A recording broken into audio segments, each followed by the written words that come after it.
wiil dantu ciishay ku silcay noloshii carruurnimo madow muslim ah labadiisa cagood fakhriga kaga baxsaday qaarad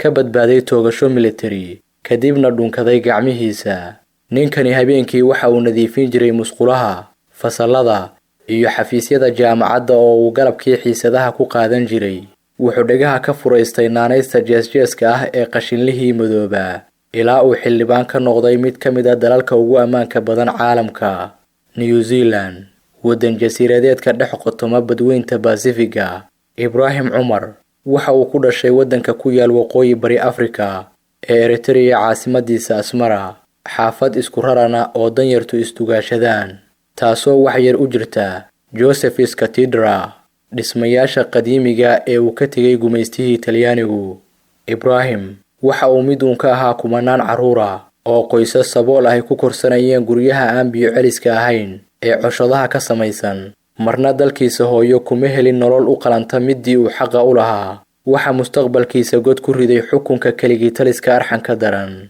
Eritrea waa waddanka kaliya ee qaaradda Afrika uu ka jiro hal xisbi muwaadiniintu waxay rajeynayaan inuu dhinto ama dheeraado Asees Afawarki oo kursiga laga fujin la'yahay tan iyo markii ay ka go'een Jamhuuriyadda Itoobiya isagoo jabhada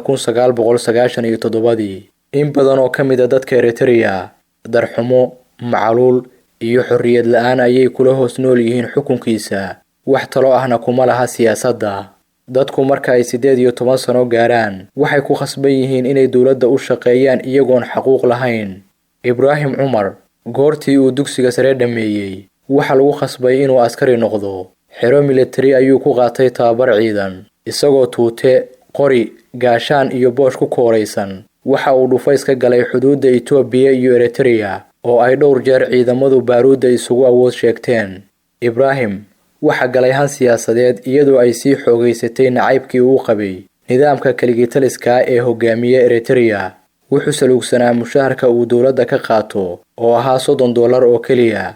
2003 fasax la'aan ayuu ka soo tegay difaacii uu kaga jiray xuduudda Eritrea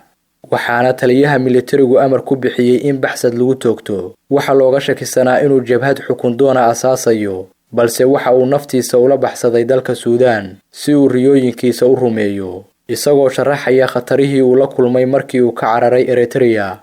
waxa uu yiri waxaan haystay ikhtiyaaro aad u xadidan kuwaasoo ahaa in la itoogto ama la xiro oo aan sanado ku qaato weelasha maraakiibta dhulka hoostiisa ama biraha culayska badan laakiin waxaan doortay inaan xorriyad ugu noolaado Suudaan 5 sano oo uu turjumaanka ahaa xirada soo galootiga waxa caqabad ku noqotay luqadda Ingiriiska tiyo keentay in hoos loo dhigo mushaarkii uu ku biili jiray qoyskiisa oo deganaa dalkiisa hooyo Ibrahim Umar waxa uu ahaa nin meel ku toos leh oo aad u firfircoon sirdoonka Suudaan ayaa uga shakiyay jaajuus shisheeye kuwaasoo bilooyin ku hayay xabsi dhulka hoostiisa hay'adda sirdoonka Suudaan ayaa Ibrahim Umar u aqoonsatay xubin ka mid ah mukhaabaraadka iyadoo la damcay in loo masaafuriyo dalkiisa hooyo ee Eritrea oo uu kaga xukuman yahay baxsad in lagu toogto hay'adda qaxootiga adduunka oo baaritaan ku samaysay ayaa xaqiijisay inay cadow xiira ay yihiin xukuumadda Asmara taasoo dib u dejin ugu samaysay dalka New Zealand markii uu saldhigtay New Zealand wuxuu garaacay albaab walba si uu shaqo u helo waxa gubayay inuu ka yimid dal saboola iyo qoys uga baahan masruuf joogto ah tiyo ay u dheerayd xaqiijinta hamigiisa waxbarashada jaamacadda Victoria oo ku taal Wellington ayuu ka helay shaqo nadaafadeed oo la xaaqayo musqulaha xafiisyada iyo fasallada jaamacadda wuxuu sheegay inuu biilan jiray jaamacaddana iskaga bixin jiray lacagta uu ka helo nadaafadda jaamacadda inuu fagaare ka hadalka ku wanaagsan yahay dhibaatooyinkii uu soo maray iyo halgankiisa nolosha oo uu dadka ku beerlaxawsaday ololihii doorashada golaha deegaanka magaalada Wellington ayuu shacbiyad weyn ku helay Ibrahim Umar ayaa taariikh sameeyay sanadkii 2020 wuxuu noqday xildhibaankii ugu horeeyay ee Afrikaana oo ka mid noqda baarlamaanka New Zealand iyo xildhibaanka labaad oo qaxootiga oo New Zealand laga soo doorto guushiisa ayaa ku timi si lama filaana wuxuu ka tartamayay xisbiga talada haya ee Labour Party xilliga ra'iisul wasaaraha dalka New Zealand Jacinda Ardern ayaa guul ka gaartay doorashadii guud ee dalkaasi xisbiga shaqaalaha ee bidixda dhexe ayaa ku guuleystay 49.1% taasoo ku timi 64 kursi oo aqlabiyadda baarlamaanka ah. Madrasatul Macallimul Qur'aan meel kastoodba adduunka aad ka joogto dushiisa minankaaga dhexdiisa